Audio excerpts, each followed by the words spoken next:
Hi guys, welcome to another Transforming podcast. Today I'm joined by my wonderful guest, Robert Yip, Director of Esports and Performance at Immortals. Robert, how are you doing today? I am good. Thank you for having me on the show. It's amazing to always talk to you. We've spent a lot of time talking behind the scenes, and I've always learned so much from you. Um, I wanted to really pick your brain on something that really interested me when I first heard it, when you were talking to a friend of ours, John Ellis, on his podcast. We recently ran a workshop focused on the value of feedback and how we as coaches can be better at giving it. And in your podcast with John, you mentioned a protocol that you've implemented and sometimes you use is this one feedback protocol. Could you talk us through how you got there, how you found it to be effective, and how you might recommend other coaches use it? Yeah, so this is something that uh, I've used in the past, but our current coach, Nick Smith or Anero, he basically kind of took this idea where he was like, okay, we're only going to talk about one point in the review, and that's for a couple of different reasons. Like number one, to streamline, number two, to get rid of the noise. So if you have too many points, you can kind of get a little bit diluted. Like what was the main takeaway? And number three, it's important for players to kind of recognize like, okay, what is the one thing? And it always goes back to the overriding goal that we talk about at the beginning of the day, the one thing that is most important to our game. So it can be really common for players to come in and all five people to have their own, hey, this is the most important thing. And now you have 5 points for your review. Then the coach has his point, your assistant coach has another. Now you have 7 points. And who's to decide what's the most important point? Because you add emotion into it, and then suddenly everyone's point is important to them. They want to do it. So you make the goal beforehand. Hey, guys, we're only going to focus on this. It was linked to goal setting. You guys are going to make a plan. If you talk about the plan, then we'll talk about it in review. If you don't talk about the plan in the game, then it's going to be difficult for me to ascertain whether or not it was successful or not because it would be too spur of the moment. It would be too much based in real time with no pre-planning. So I think it's helpful to do for teams that you really want to be clear about this is the most important thing for each game and for the entire day or indeed for the entire week. This is what we're working on.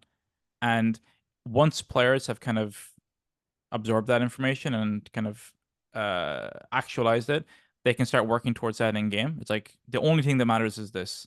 So certain things will drop off in the game, like different parts of the game are going to be less important. You'll maybe even like bend a little bit more towards playing a bit abnormally to fit that particular goal. But at least then you can say, hey, how is everyone at setting up objectives? How are they at pre-planning? When they need to group for vision or to contest vision, for example. And then you can see if they're good or bad at it. Whereas in the beginning, if you kind of go in without a goal, you're going in without a plan.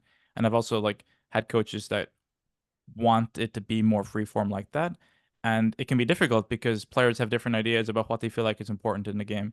So I feel like having that one thing you focus on does help bring the five players together on the same page because then you can see, okay, there was a bit of a misalignment. It's like synchronized swimmers. They weren't all kind of like in sync. So where's the disconnect?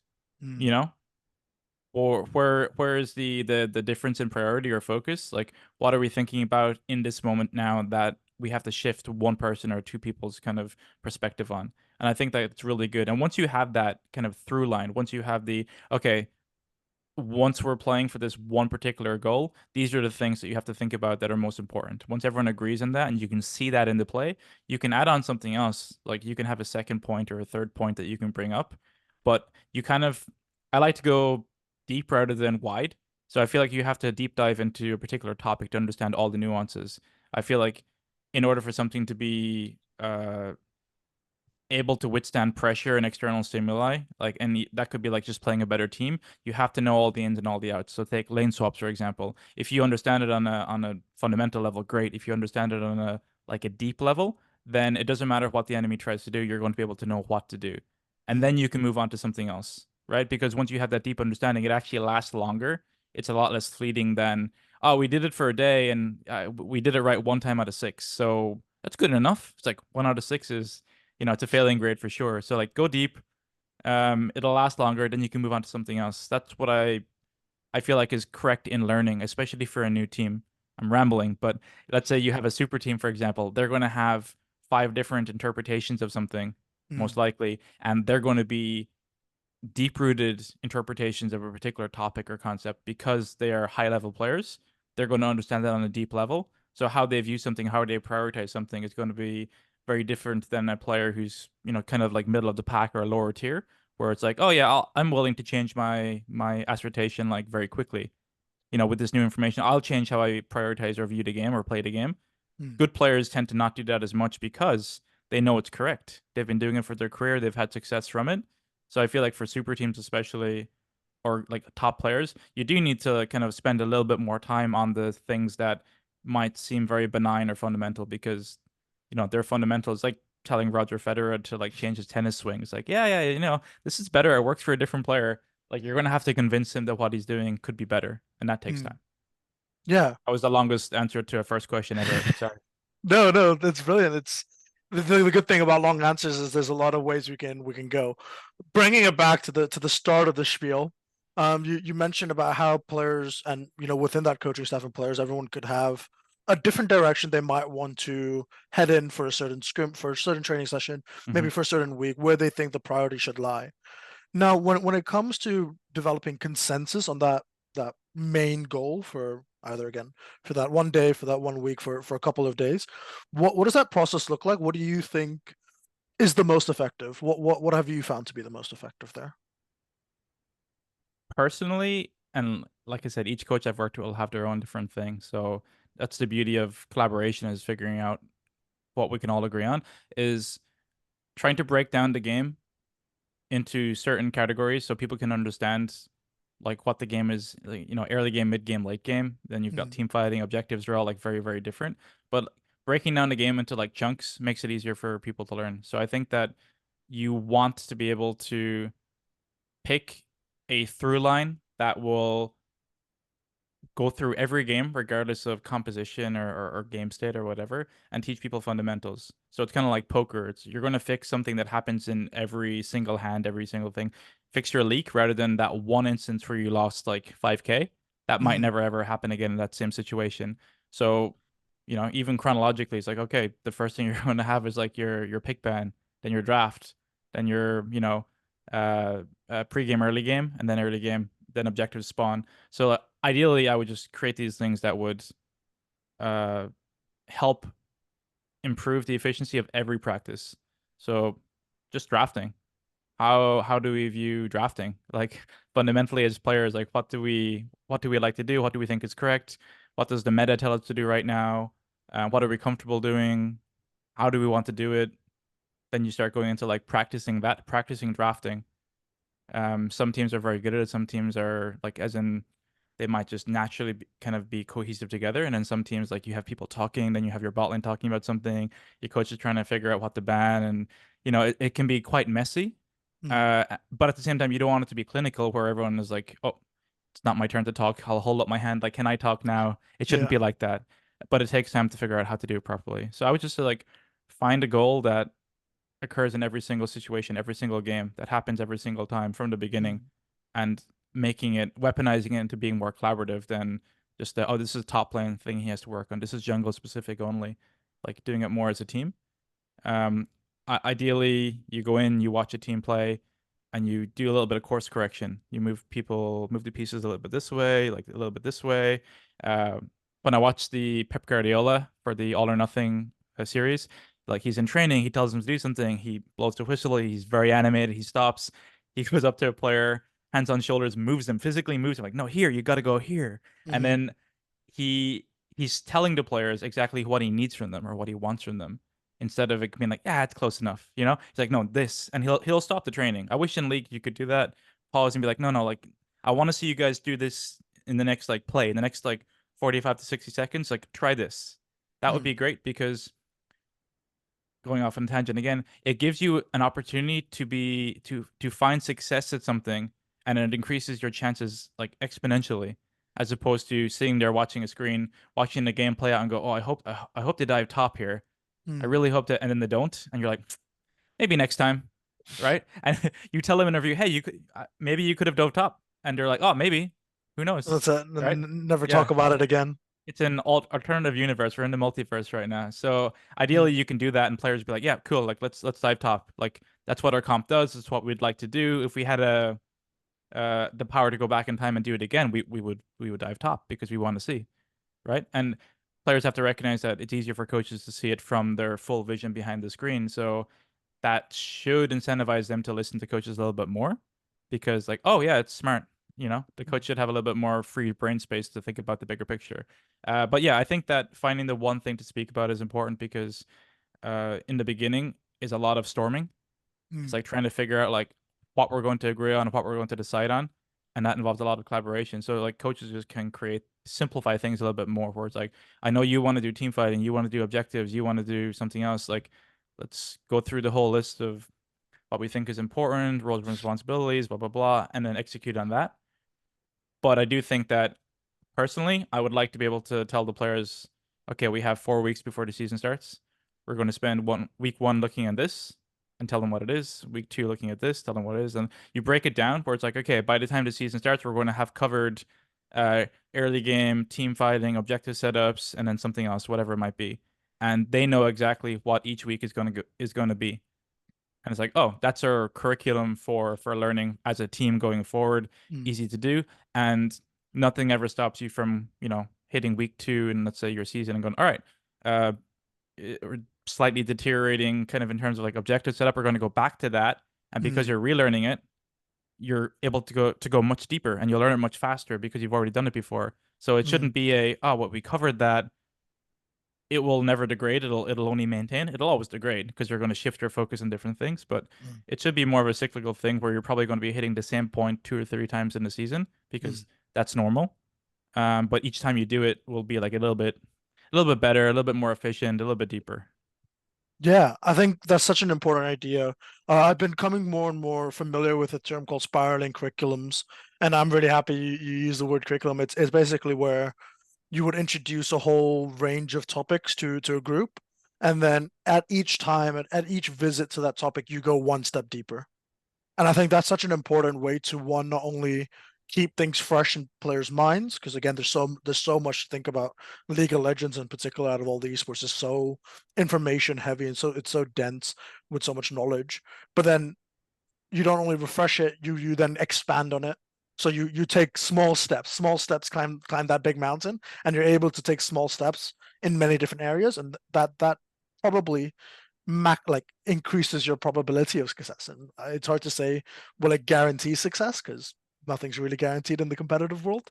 But I really like that idea of having some form of a structured curriculum that you're able to revisit, that kind of signposts the central pillars, principles of your team.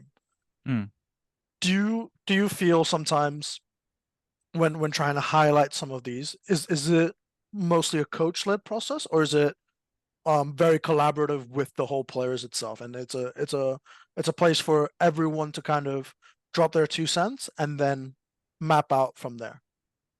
Depends on the team. Sometimes the coach can be the one that will instigate and be like, "Hey, I think this is a really important that we should work on." Sometimes it's individual players. Sometimes it's all five, but usually it's certain proactive people on the team that are they see something that's maybe been a recurring theme or often likely is like something that's like very recent, like a recency bias regarding, oh, we lost the last stage game because of X and Y, so we should work on X and Y. But when you're focusing on one thing, it can be really easy for the other aspects to be like, oh, we need to work on team fighting. It's like, yeah, we do, but we're also in our early game kind of like periodization right now. Well, Mm, we team fighting is coming up, later.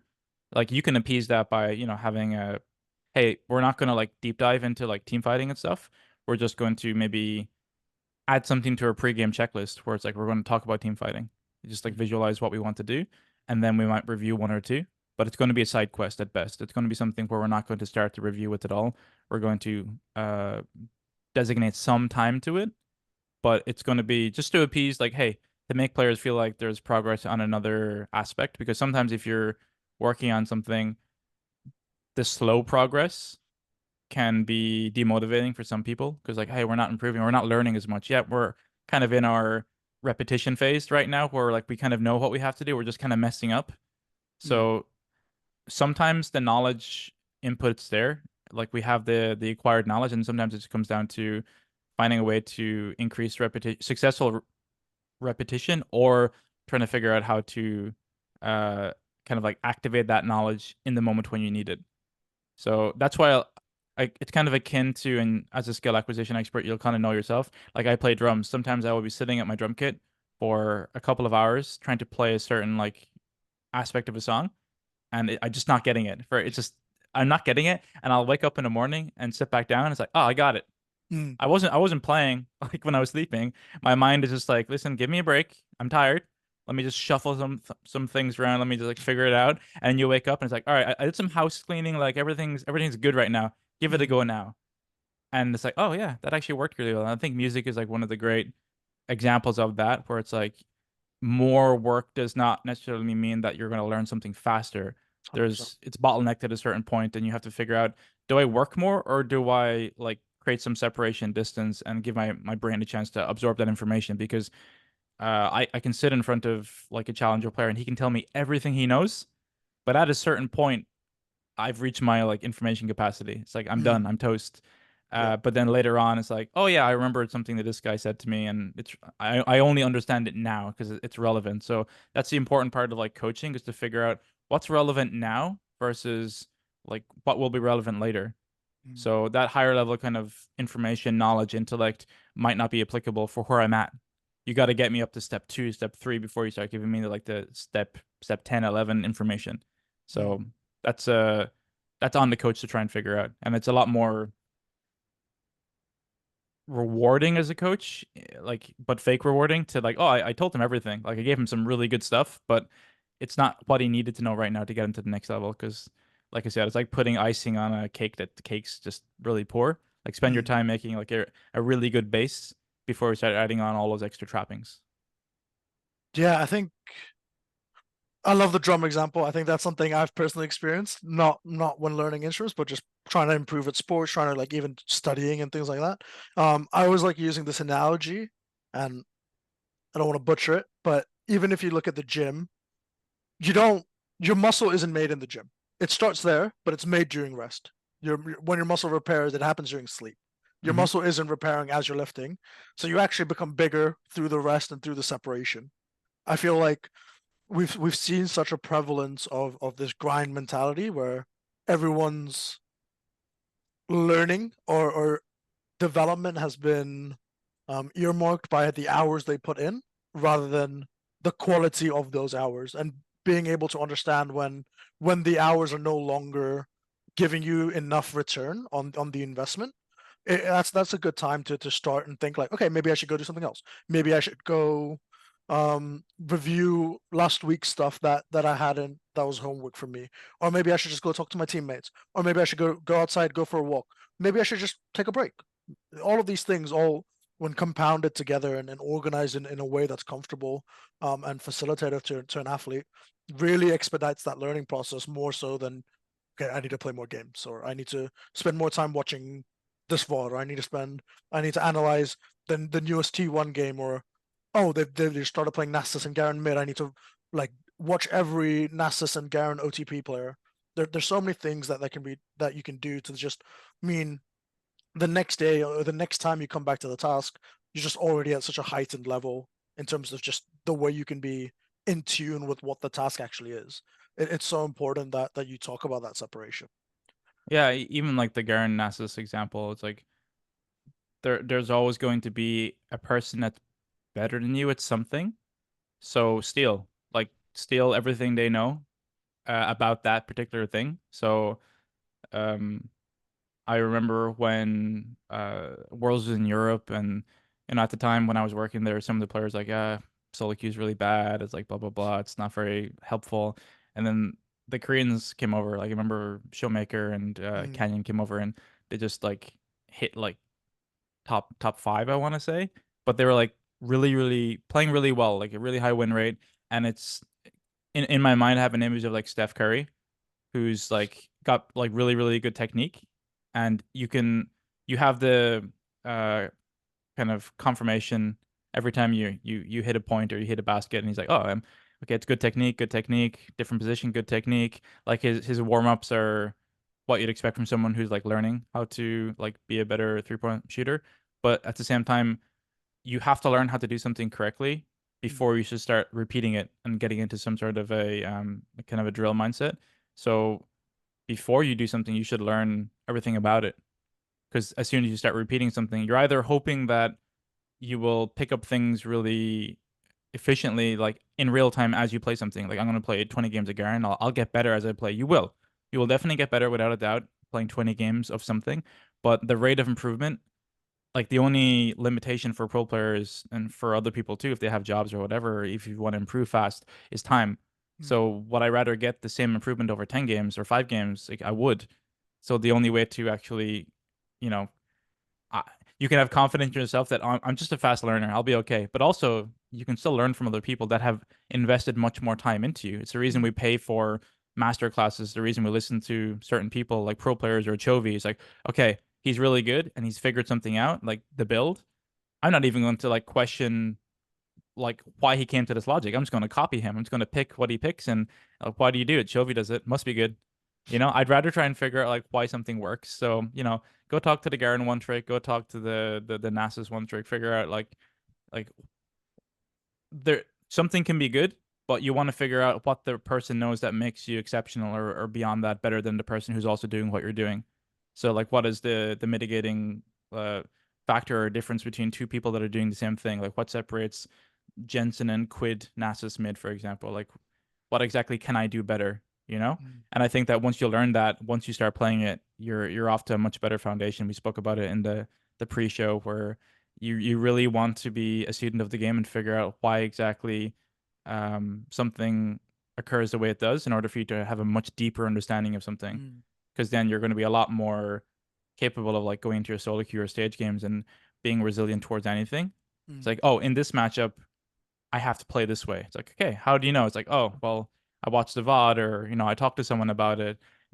Some people might say, oh, yeah, I played a lot of it in solo queue, but the odds of you getting what you need to learn and putting yourself in that situation is lower when you can actually, oh, I'll just do 1v1s. Now I am guaranteeing I actually get what I want to learn.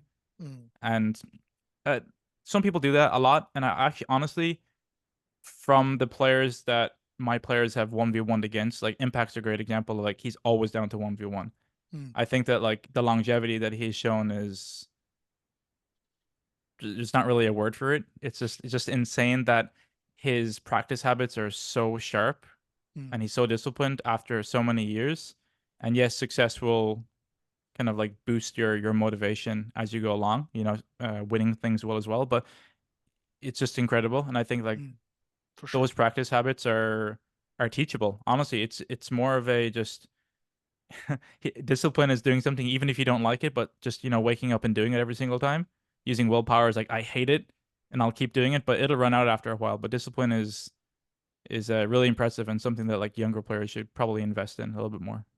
Yeah, it's that sacrifice of instant reward for a bigger long reward that's down the line, right? That's what discipline really unlocks. I really like the idea where you talked about really understanding the why behind being a student of the game. I think a lot of my experiences is a lot of people are very satisfied with just knowing what to do and how to do it, but oftentimes that limits their ability to be really high level problem solvers because they don't really know why they're doing what they're doing and what is the consequence of their actions. It makes it really hard for them to direct true intentionality into the game and channel that whether they're playing sport or League of Legends or whatever. I think teaching them the why behind certain concepts, certain principles, even the micro mechanics and the micro interactions is super important to go through. Kind of changing the tone a little bit to the conversation. We often try and figure out what's best for us and what's like the next best step to take. Now, the nature of competition is not everyone can walk away a winner. How do you kind of deal with or understand that if you're not finding the success, how do you understand if what you're doing is actually the right thing to do and you should stay with it? So basically, how do you know if you should stick or you should like fold and Mm. change? What's that process look like? You you don't particularly know. It's more of a whatever you decided on before, if there was genuine logical thought gone into it and like some sort of planning, then it probably was the best option. So back in 2016, I remember writing on the board. Sometimes when you're winning, it doesn't mean you're doing everything correctly, and when you're losing, doesn't mean you're doing everything incorrectly. At the end of the day, wins and losses is like extremely important. If your team is a team that is has some hole or weakness, and that's what you're working on, they're probably still going to have that hole or weakness. You just have to decide on what you felt is the most pressing thing to address, to focus on, and you choose and you go through that and you tell yourself, we're going to work on it for a week. And there's like a kind of like a breakthrough point where like maybe you improve 10%, but it still wasn't enough for you to beat the team you're playing on the weekend. Like you still improved that 10%. It should still be like, oh, we had a good week. We learned a lot. We won some more scrims. Unfortunately, we couldn't beat that team on the weekend because of another weakness we had. But it's kind of like playing whack-a-mole at that point where uh, everyone's going to have certain weaknesses and they're going to be difficult to fix. You just have to choose which one you want to focus on to guarantee that you're actually going to improve on something as opposed to everything. And it probably feels good to a team or a person to, oh, we're going to work on like these four different things. These are the four main points we need to work on. But it's that like division of labor of focus, mostly focus, where you're kind of doing yourself a disservice to work on so many things because you can't go deep. Yes, it feels great, but at the same time there has to be some trust placed in the decision makers or the coach or the players who are pushing forward like a certain agenda to work on. And I do feel like higher level players are able to this is like a maybe a hot take because it goes against some things, but higher level players should be able to work on multiple things at the same time, and they don't necessarily have to work on one specific thing from before because their schema about like how they actually understand the game fundamentally. They'll see a chess position or a screenshot or something on the TV and go, okay, we should have done this. And they Mm, go, yeah, of course. Like, and they don't just go, yeah, of course, like, because in this particular instance, it's the right thing to do, but it's because it's based off of like, oh, this entire position that I see right now, this is the right thing to do because of X and Y. They're able to like think deeply about it.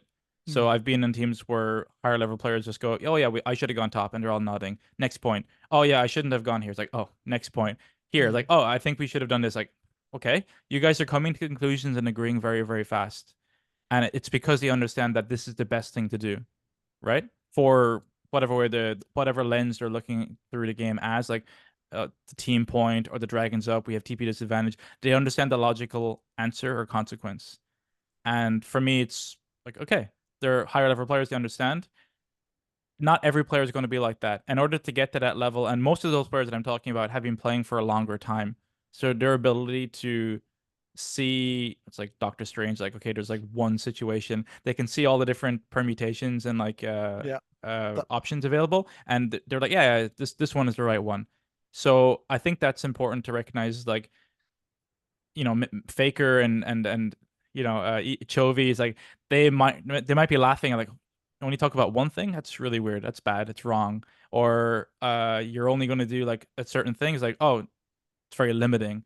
It depends what you're working on. If even if you have high level players that view the game differently, then yeah, maybe you have to limit the perspective or the amount of things you're going to like focus on. But it just depends. You can have a team that just clicks and everyone's like, yeah, you know, I understand. And like they're outliers more so than, oh, you have to be an amazingly smart, experienced mm, player to do this. You can have smart, experienced players that are just mixed with other people that they just don't connect in the ways that they should. So you have to keep on, it's like a Rubik's Cube, keep on shuffling until you find that combination until it works. mm, But yeah, I think that you just have to trust the process. You have to like, okay, we decided on this. This is what we're working on. The caveat being, yes, guys, you're going to see a lot of other things that we're going to be really bad at or failing on, but we'll get to them later. We just have to do one thing at a time, uh, in order to build that base. So, like, would I be working on, uh, let's say, late game team fighting as a first concept for a new team? Probably not, because getting to that point is going to be very taxing and challenging. Where there's going to be so many things that will happen every single game before you get there. So it's like, oh, one game out of six managed to get the late game team fighting. So we review one game? Probably not. I want to choose something that we're able to review every single game on. So that could just be early game for all six games, or pre-planning an early game for all six games, or objectives for all six games, as opposed to that one niche point. But you will still have to get to a point where you start reviewing skirmishes and team fighting more. But at that point, you have to try a little bit harder because you're not guaranteed to happen every game. So you have to tell your team to like, hey, I want to get to game states where this is applicable. So you're going to have to like really hard focus on that. And like I said, it'll warp how people play the game. It'll be a bit more abnormal compared to what freeform playing. So they're like, oh, we should take this fight, but we scale, and I want to see if, how strong we are on like 2, 3 items. So that's got to be a very deliberate kind of like actually spoken goal in game where players are kind of like either holding each other back or kind of like pushing people towards a certain direction to achieve that goal, or at least just have the opportunity to achieve that goal. Yeah, I think the biggest crutch obviously is we don't have that fully customizable practice tool, which sucks. But I do think, yeah, I think there's still ways we can get to these chronological events in sustainable manners. Although it means we're probably not playing the game as realistically up until that point. But it's we have to work with the tools we have. Something I wanted to kind of outline from there is when you talk about you're kind of playing that game of whack-a-mole, and like different people have different like strengths, weaknesses, and that collaboration. We as entering into that off season now, where would you go? Either as a staff member or as a player, are you more focused on ironing out your weaknesses or ironing out your strengths? What's the merit in both kind of strategies? Hmm. There's always a school of thought where some player, coach, executive will say, "Oh, never focus on your weaknesses. You should only be leveraging your strengths." Mm, There's merit to that. There's also the your weaknesses are so pronounced that if we ever end up in this situation, like it's really bad for us. So I think that it's neither point A or point B. I think you have to be able to treat them the same in terms of like improvement. There might be if you create a like a rubric for improvement, the weaknesses might be so far below the passing grade that you have to work on them until you get to a mm, point where it's like, okay, uh, we're not going to get fully abused by this weakness. So like you have a passing grade, and like the way a rubric kind of works is you're at level 3, so you should be able to do these four things adequately, consistently under mm, pressure. And if you can, then that's fine. That's good enough for me. Let's focus more on the strengths and like kind of make them really sharp so we can play towards them. And that's kind of that's kind of it. Once players kind of understand like not where the goal is, but what the goal means, like you should be able to do this, this, and this. If you can't do this and like, literally show me in games that you can do this, this, and this, then it's still something to be worked on. But I think like actually verbalizing it, detailing exactly what that means is important. You can't just say, "Hey, I just need you to talk more." Like, all right, I'm gonna read my shopping list. I'm gonna read some mm, Rotten Tomato reviews. I'm just gonna talk more, get the word count up. Um, Telling them exactly like, okay, these are the areas in which, I want you to be speaking more. This is what I want you to be saying. It's a script. It could be, I want you to be in a position where you always have enough, champions to play, 80 mid laners to play, so you can't get banned out. So mm, you can choose between, Tristana or Yone. What do you want to invest time into? It's like, oh, Tristana. Okay, cool. You know? So how many games are you going to be playing? Like, upload the games, blah blah blah. Like you really kind of like make it easy for the player to kind of understand what like what goals you're hitting and what it looks like. mm. So they're like, okay, I put in the work, and I can see that improvement. And as a coach, it's like finding even for like a bad game or a bad series, like you kind of get the black box and figure out like where the improvement was from. Like how can I prove to the player that the work they're putting in, the time investment is actually bearing fruit, bearing dividends? And if you can, then it's like, oh, I didn't win the game, but I definitely improved. Like, how do you know? It's like, here, let me play this for you. Let me show you this. These are examples of like things you were not doing before. You don't Mm. believe me? Here's examples from before where you weren't doing it. Like, show and tell. Yeah, I think just talking through that, you hit that even in that structure of that goal setting, or the structure of that goal, you hit the what is the goal? how do you achieve that goal? Like, how do you know you've found success in making progress? And then why are we doing it? I need you to have more champions in this role. Why?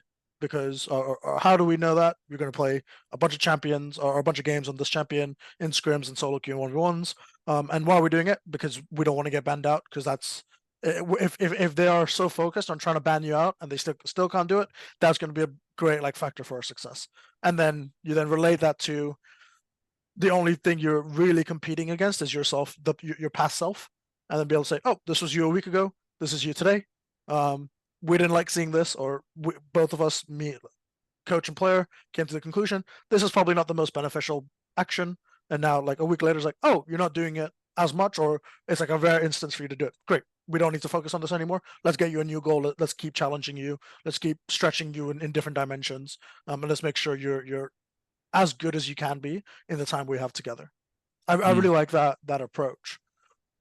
When when you don't meet a goal, what is the diagnosis of not meeting a goal, and what is the most beneficial response if you don't meet a goal? If that makes sense as a question. Mm. I mean, it's like you used the gym analogy before. It's like failing a lift. It's Mm, like how do you make the exercise or activity easier? So it doesn't make any sense to like someone fails like a 100 kilo back squat and you're like, okay, put it on again, try again. It's like I'm fried. I almost died. Um, it's important to meet the players where they're at, and I think that players don't like that because they, from a skill POV, it's not usually a skill issue for most of the issues that players run into. It's usually a I forgot or I didn't think it was as applicable or I was focused on something else because it's not built into how they view the game. Like mm, for call outs and things, let's say you don't do it in Valorant, but you want to get better at it, you just forget sometimes because it's not a habit that you've built in. So meeting a player where they're at could just be, hey, like I'm literally going to be in. This is one of the examples that one of your coaches mentioned before from reviews is like Sippy in a different voice channel with a player and talk to them. mm, He was like, oh, I don't know how that's going to work out. I've used that um back in like 2017, 18, and it works really well depending on the player. Most players aren't very comfortable with it, but the idea is not to create that crutch for the player to use continuously because most coaches will say, "Oh, but if you're not there, they won't do it." It's like, yeah, like if you don't help them kind of build a habit, they won't do it. But if you do it all the time, of course they won't. So you sit there and you're like, okay, you just prompt them. You play the duck noise. That was the one that was used before. Wah. And then the player goes, oh, okay, I'll got to do my call out. And you mm. keep doing that. And then you do it up until the point where the player kind of, uh, conscious competence is like, oh yeah, okay, I should be doing this more. And then you Mm. start doing it more and more and more. And then eventually you start retreating a little bit and let the player do it themselves. And when they do it themselves, you jump on that and you're like Pep Guardiola, oh my God, Gundo, you're amazing, you're fantastic. This is why Yeah. we win. You give them that boost because the really strange thing about esports is the positive to negative kind of reinforcement angle is Mm. like so skewed. Where in traditional sports is it's like 6, 7, 8 to 1 of positive reinforcement, and then in esports it's actually the opposite. Where we're so focused on optimizing and coming up with the best answer that we don't think Yeah. about, oh, like let's just reinforce the good things that people do, and people actually genuinely find it hard to pick apart and go, oh, I don't think we did anything well this game. And I could sit there and talk for 30 minutes about all the things that we did that were uncommon for us that we wouldn't have done before that were great, you know? And it's either they just don't prioritize certain things like tone of language, how people directly interact with people, blah, blah, blah. But it's actually really good for me to hear and listen to. So, like going back to your question, I think it's just more of a finding out from a player like, okay, if you can't show me consistently that you're able to do the action, the skill, the behavior, let me help you. I want you to be able to. I don't care if I'm in the call or if I'm controlling your mouse and keyboard. Um, I just need you to be able to see how the game changes or becomes easier or is different when you do the action. Mm. An example in the league would be okay, you're a support player. You should just call the timer of when supports are resetting, who's going to be, let's say, going to mid first, because then your mid laner is going to play differently. Mm. And then you do that over and over again, and then suddenly your mid laner doesn't die, or he can play more aggressive, or you know, you can create plans surrounding it with your jungler. I think like it's really important to see because then they go not just it's just a random habit or thing I have to do, like kind of let me program that into like just do this. There has to be a reason for them to go, oh, this is actually kind of OP. This is really Mm, strong. I'm gonna do this more. I'm actually gonna look for opportunities to do this more because I'm actually excited at what options or opportunities it will bring in the future. So mm. once you have that, players start actively going like, oh, I'm resetting first. I'm gonna be first to mid. Like, Yeah. and then like you're kind of like a lot more alert and awake as opposed to just like I right clicked and then you're just sitting back in your chair. So create some sort of positive dopamine response, some positive experience so that players actually seek out doing the action. And it's not just oh, my team wants me to do it. My coach is forcing me to do it. Mm. I don't think it's correct is the worst one, right? So especially when it comes to any interactivity between teammates, where it's oh, now we just did a 3-4 man play and it was successful because of this. Like, good job. It's like, ooh, okay. Now my dopamine's well and truly spiked because there's nothing better than something involving like a whole team as opposed to just like a 1v1 solo kill. Even though that feels good, it's fast food of dopamine. It's fleeting. It goes away after a while. Yeah, and then you got the whole 5-man fist bump as well now. Yeah, Thanks, exactly. thanks, thanks for right. I mean, it's super interesting just talking about those two things. Something we didn't fully cover in that review workshop was augmented feedback versus like self-controlled feedback, which is really interesting because it was the topic I was teaching at the university this week. And effectively, augmented feedback is that external feedback coming from someone else. And like you've said, when using the walkie-talkie or walk the duck, what we don't want is dependency on these things to reinforce skills. Hmm. But if we can start working on it on like faded schedules where we introduce it, use it to guide and prime attention, and then take it away to see if that's like enough usage to manipulate that behavior to kind of not expedite the change, but inspire that change in behavior. It's really good to use. I think also getting players to think about, instead of me jumping as soon as the review starts and giving them a bunch of feedbacks, ask them, hey, what do you guys want feedback on? What do you want to hear from me? And then getting them to talk through that way, because then that helps them think about the critical problems that they might have experienced in their journey in the game, and then they can use their information that they've like collected throughout the game and then say, huh, this is information that I'm missing. Can you give me the objective perspective on this? I think that's super useful. And then, oh, I've just completely forgot the second point It'll because come. it's just it's so much fun talking about these things. Um, when we work with, oh yeah, so when you're talking about these team plays, something I used to do when I was coaching and head coaches with teams, I observed a lot of desynchronization, so to speak, with my jungle support, and obviously those are roles which when paired together can be really effective and typically have the most influence across the whole map in a game of League of Legends. Um, what we used to do is in specific scrims, I would give them the incentive that every second base that they did, they would have to meet somewhere on the map. And if they're able to do that, they could get a point. And we were aiming to get, and I would change how many points we wanted depending on the game, depending on the draft, right? Mm. If they're playing Pike versus if they're playing Yumi, obviously, pretty extreme examples, we'd give them that. And it's really fun to see players like, oh, I can get my point here. I can get my point here. Oh, nice, cool. I've able to do it 5 times, and doesn't matter if each time they did it was like applied correctly. It's just getting them to explore that decision making, and then I come from the philosophy where it's equally important, if not more important, to understand what doesn't work, because there's so many things that doesn't work. You need to kind of eliminate so much more then, and then through the process of elimination, you will find that range of solutions that are really useful, really optimal, and then develop consistency through your preferences that way. Those are some things I really enjoy doing, and I'm trying to find more ways that we can encourage that, either through like some form of point scoring system. You would have heard it through that workshop as well. Another coach had the idea of the scrim LP, or providing LP points for specific actions. I think we can definitely scaffold that, flesh that out a lot more to create like a really robust system that coaches can use, and that's something that I'm trying to develop at the moment. we'll see how far I can go. But any ideas there would always be appreciated. Um, the last thing I just wanted to mention really briefly before we sign off is as a coach, we are also learners. Um, where should we spend our time learning?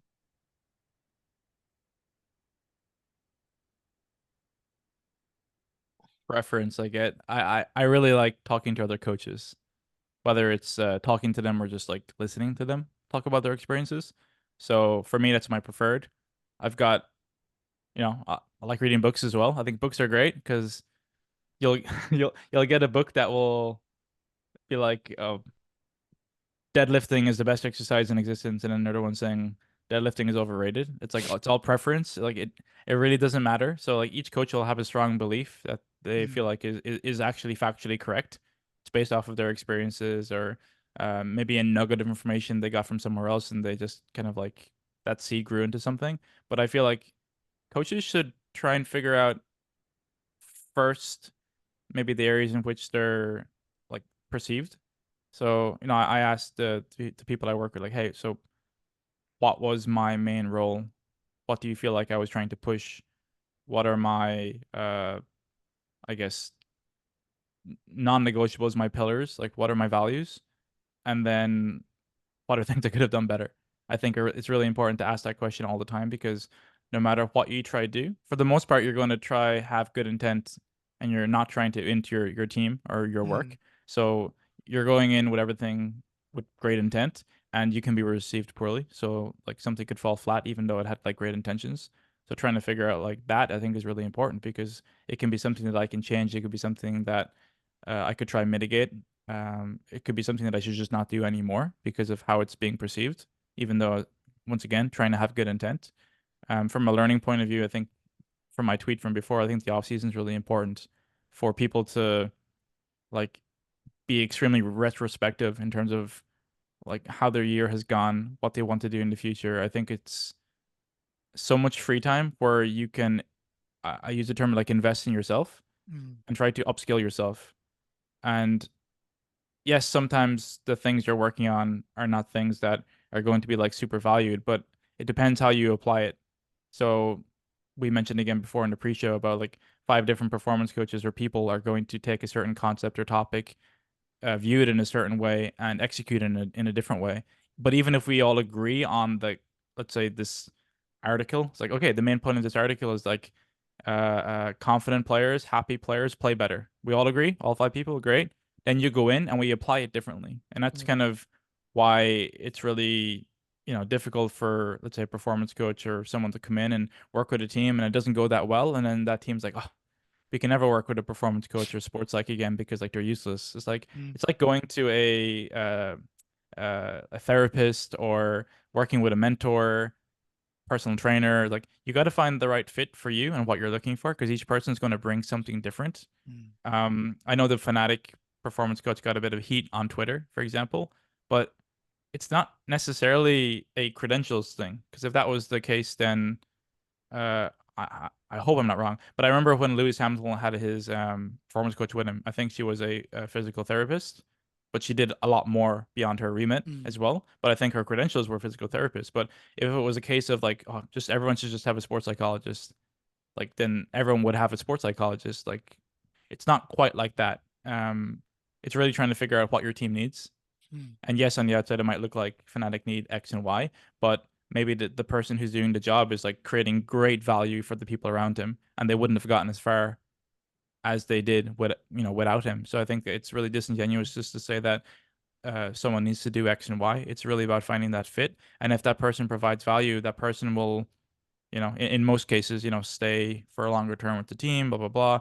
And I think that teams need to kind of look at it as well. It's like, okay, we didn't win Worlds, we didn't win LEC. Okay, cool. It might be hard versus G2, who are the best team in the region for a long, long time, but is there progress happening? Is that person pushing a certain agenda? Is it aligned with what you wanted with your values? If so, then you might as well continue with that project with that person going forward.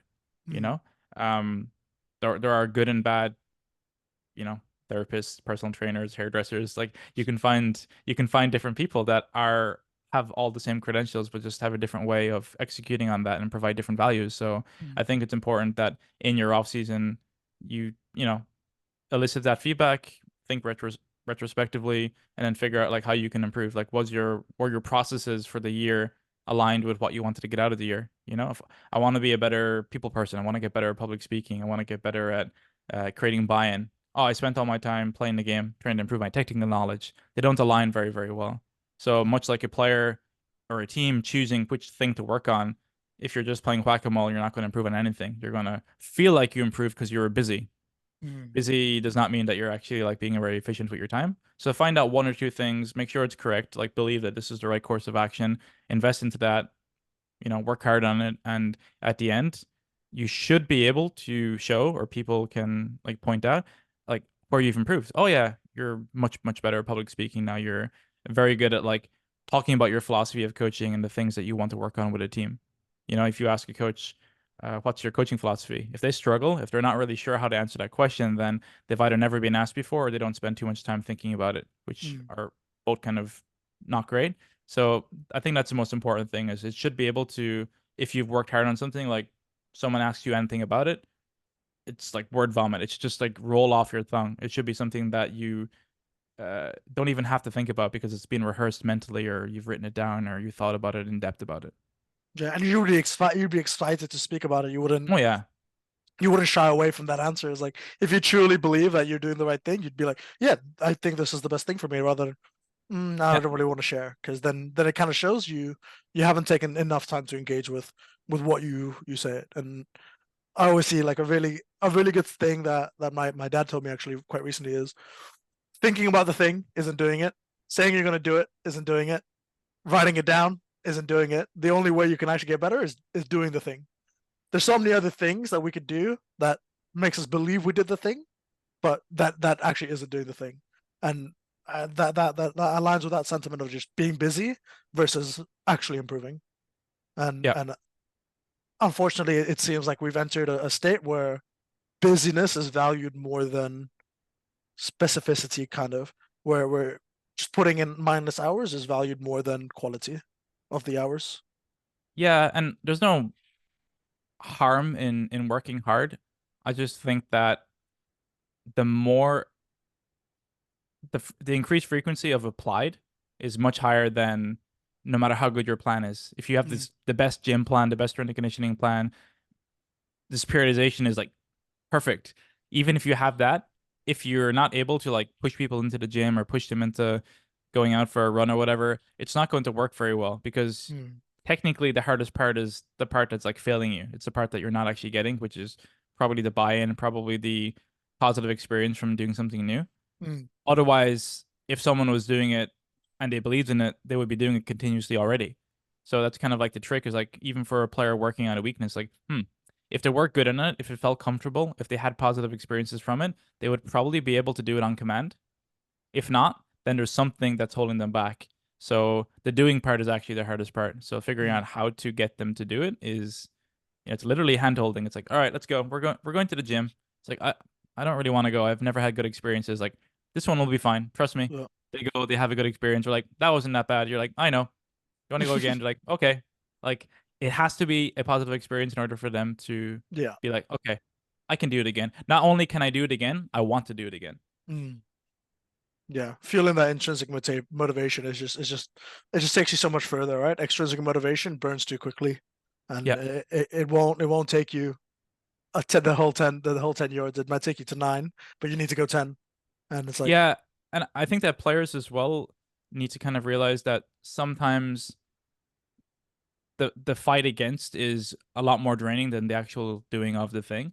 So like 100%. fighting so hard against like doing something that they don't want to do. It's like, hey man, like you could have used half of that energy on the actual activity that you say you dislike, Mm, and I guess the collateral damage from fighting, maybe even publicly in front of your other teammates or coaches, to say you don't want to do something is actually quite like dramatic. Because like maybe the other four players are like, yeah, I'm down to go on this like forest retreat, no phones, no technology. Yeah, we're down to go. It sounds fun. And you have the one guy who just fights it adamantly. It's about reading the room and being like, okay, I appear to be the only guy who's not psyched for this. maybe this is a conversation best done like in private, one-on-one. Mm, You know, it's like small things like that I think are important for the team. Even saying I always allow a player to not allow, but encourage them to say like I hate this. Like I really hate getting up early. It's like I hate it the most. But down. Like I'm gonna go. I just want you guys to know that this is gonna take up a lot of willpower from me mm, because we've done the round table of asking the players like what's the most difficult thing for you on a daily basis. mm, Like what actually, and it's been surprising because some players will say like, oh, the most difficult thing is being on time. But I'm like, you're always on time. And then you tell the guys like this means that he uses up a tremendous amount of willpower to always be on time, to never be late because he mm, hates it. And he sets his alarm like much earlier than everyone else to avoid being late. And then yeah. everyone will have their own story of like, oh yeah, I do this and I deliberately think about it or Mm, go out of my way to try and do it because I know it's good for the team. And it's like, okay, these are all good things to know because every time a player does it, their teammates can like give them the Batman nod where they're sitting in the cafe and he just nods across from the other table. mm. Like I appreciate you. Yeah, It's it's that important to do. recognition that refuels that Yeah. reinforces behaviors and then changes going from I hate to I'm not a big fan to hey, it's not that bad, and then yeah, cool. This is my habit now. I'm fine with Yeah. it. This is my way of being. And then having all those layers and being having your teammates be able to recognize the effort you put in is so important. I think Yeah. that's one of the biggest things is not just being a good player, but being a good teammate is that next stage of being that being the ultimate professional. Yeah. We don't want players to just like become automatons and like not say how they're feeling or whatever. Like if Mm, they're in game and you're 0-3 and they just turn into robots and play, like I don't want that. I'd rather a player say like, "Oh my God, my lane is totally doomed, but you know what? I scale. I hang in there. Don't you guys worry. yeah, Like I got this." You don't have to like be like overtly positive about it. Just be like, "Fuck, like this is really hard right yeah, now. Like it's hard. I can't do anything, guys." yeah, And then at a certain point, hopefully it equalizes and you're able to like become more useful and things like that. But it's important to recognize the things that are difficult, and then your teammates are like, "Don't worry, man. It's fine. It's yeah. okay." Like it's one scrim. It's one video game. My old coach Dylan used to come in and we'd win a game. He's like, "Oh, Robert, we won the video game." It's like it just puts things in perspective a little bit, you know? Yeah, 100%. Thank you so much for your time, Robert. This is such an insightful conversation. There's so many more ways that we can dive into it, and maybe we will in the future. Who knows? Mm, What's in store for us? But thank you again, and I'll obviously leave all your socials down below. And have a good rest of your day. cool. You too. Thanks for having me on.